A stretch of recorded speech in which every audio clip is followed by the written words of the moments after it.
Ich habe exklusive Infos zu Assassin's Creed Mirage, spreche über den Post-Launch, den Assassinenbüros, die es in Mirage geben wird und über den bald anstehenden Reveal des Release-Datums von Assassin's Creed Mirage. Natürlich haben wir aus Interviews mit Ubisoft und Spieldateien aus Assassin's Creed Valhalla noch mehr herausfinden können, aber das erfahrt ihr alles gleich im Laufe des Videos. Dabei beziehe ich mich auf Andy Reloads und Access the Animus.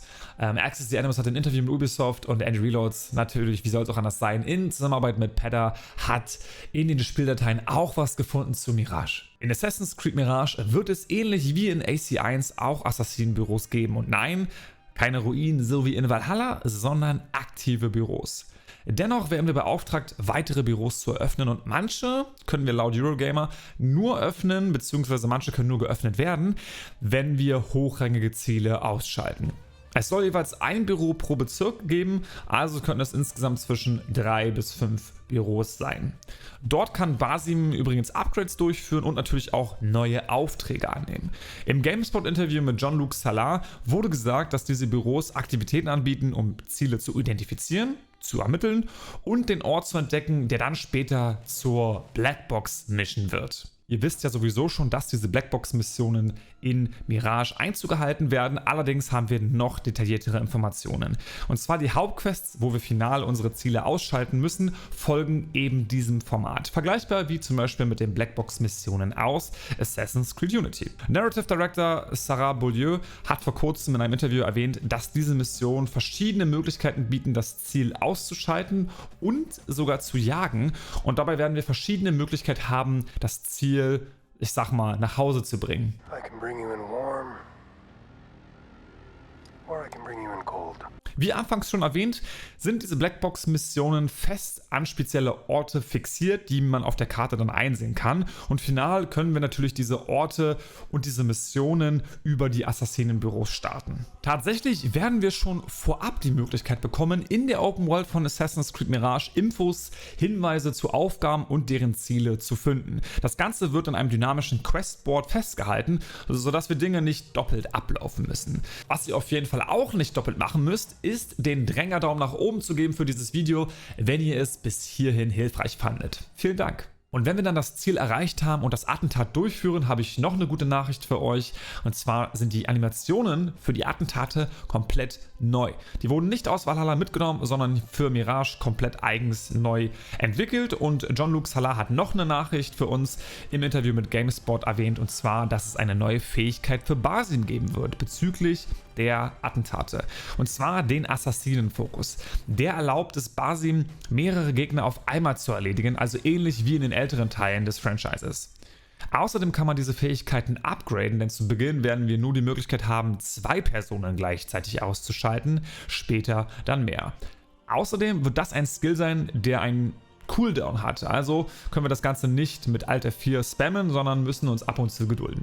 Dieses Gerücht hattet ihr, glaube ich, schon über einen längeren Zeitraum gehört, nämlich, dass Mirage eigentlich ein DLC sein sollte. Das wurde jetzt nun offiziell auch bestätigt, dass der Gedanke zu Beginn der Entwicklung, also in den ersten Wochen der Planung, wirklich auf dem Papier war, aber tatsächlich dann zurückgezogen wurde. Und da gibt es einen nicen Fun-Fact, denn wäre es ein DLC geworden, dann wäre Basim nicht der Hauptcharakter gewesen, sondern sie hätten einen anderen Charakter genommen, vielleicht Eivor oder sogar jemand anderen, Sigurd vielleicht, den wir gar nicht auf dem Schirm hatten. Aber letztendlich wurde aus AC Mirage ein eigenständiges Spiel und wir können es bald spielen und es hat sich vieler alter Spiele von dem Assassin's Creed Franchise bedient und da haben wir auch mehr Informationen. Wie ihr wisst, gab es natürlich eine Menge Inspiration aus Assassin's Creed 1 und Unity.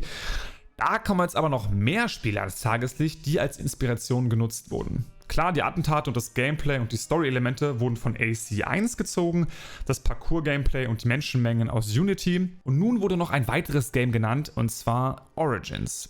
Viele der Game-Elemente aus Mirage wurden nämlich nach Origins erst entwickelt und wir werden auch dementsprechend eine Menge zu Bayeks Erbe erfahren. Bedeutet also, ja, wie sich der Orden bzw. die Verborgenen im arabischen bzw. im Nahen Osten entwickelt haben. Denn die Regionen sind natürlich regional und auch kulturell gar nicht so weit voneinander entfernt und ich rede natürlich von Ägypten und dem Raum rund um Bagdad. Und vielleicht, meine Freunde, weil wir etwas zu Bayek erfahren werden, ist Aya aka Amunet auch nicht weit. Ich gebe die Hoffnung immer noch nicht auf, Freunde, aber lasst uns mal schauen, ob wir da in der Zukunft noch was bekommen.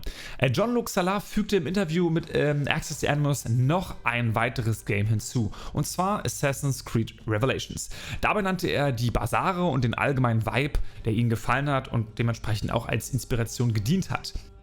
Das liegt irgendwie auch nah mit den Basaren, oder? Außerdem bekommen wir auch ein Buch, was vermeintlich im Release-Zeitraum rund um Assassin's Creed Mirage veröffentlicht wird. Und dieses Buch spielt in Konstantinopel. Das ist natürlich auch der Schauplatz von AC Revelations. Und zu diesem Zeitpunkt ist Basim schon ein Mentor und erst mit Hytham unterwegs. Das Ganze wird wahrscheinlich also nach dem Hauptspiel Assassin's Creed Mirage spielen, das ist klar. Doch was gibt es eigentlich nach diesem Hauptspiel außer diesem Buch? Creative Director Stéphane Boudon hatte in einem Interview mit Global Esports gesagt, dass kein DLC für Assassin's Creed Mirage geplant sei. Der einzige Extra-Content, den wir bekommen werden, wird die Pre-Order-Quest mit den 40 Räubern sein. Die wird ungefähr die Größe von der Beowulf-Quest aus Assassin's Creed Valhalla haben. Die Frage ist halt dann nur, wie lange wir dementsprechend nach Mirage auf Codename Red warten müssen. Vor allem, wenn man sich die Spiellänge von Mirage anguckt. Da haben wir nämlich auch detaillierte Informationen von verschiedenen Entwicklern und Directoren bekommen.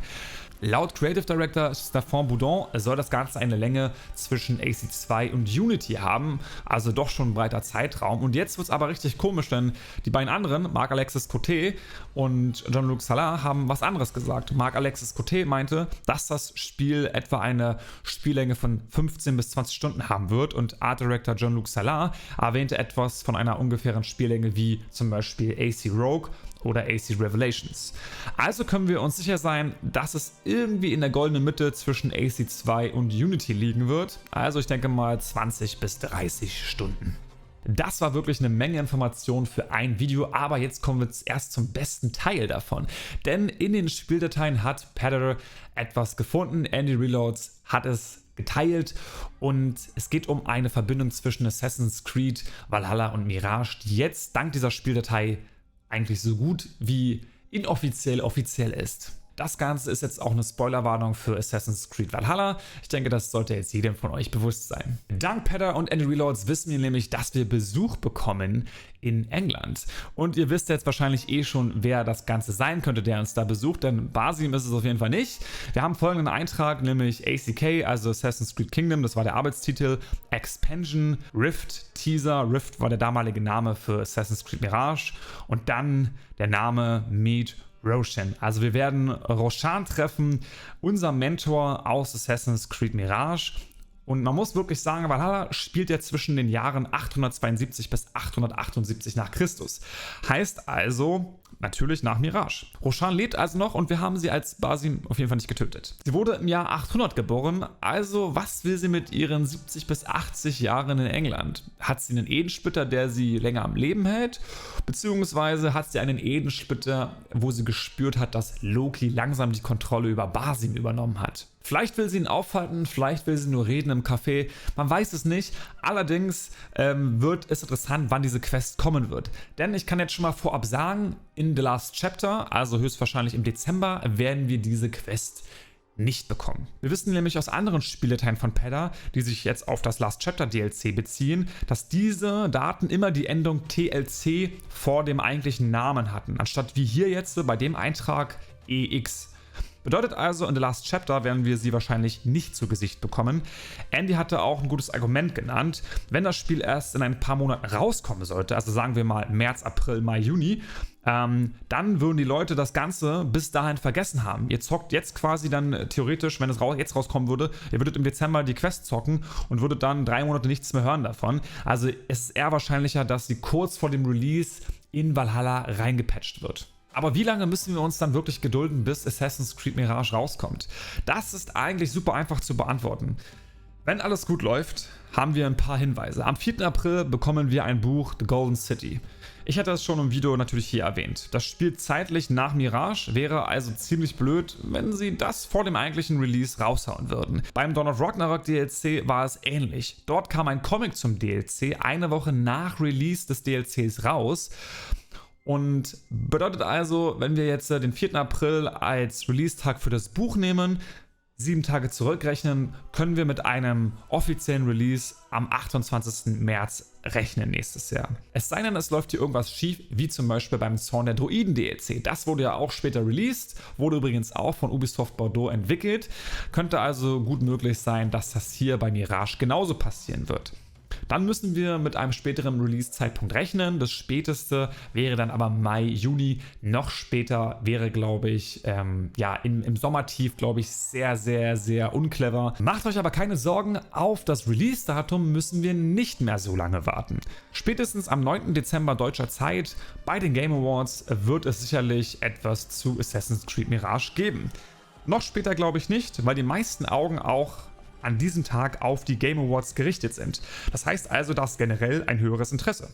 Im Januar und Februar, wenn die meisten Leute aus den Urlauben zurück sind, ist die Luft raus, was große Gaming-Events angeht. Und außerdem kommen da so viele nice Spiele raus, Forspoken zum Beispiel, Hogwarts Legacy vor allen Dingen, dass ein Reveal über eine Ubisoft Forward von Ubisoft alleine fast schon untergehen würde in diesem speziellen Zeitraum. Ich bin mir ziemlich sicher, am 9. Dezember werden wir das Release-Datum von Assassin's Creed Mirage erfahren und danach oder davor können wir dann das Eivor DLC The Last Chapter endlich spielen.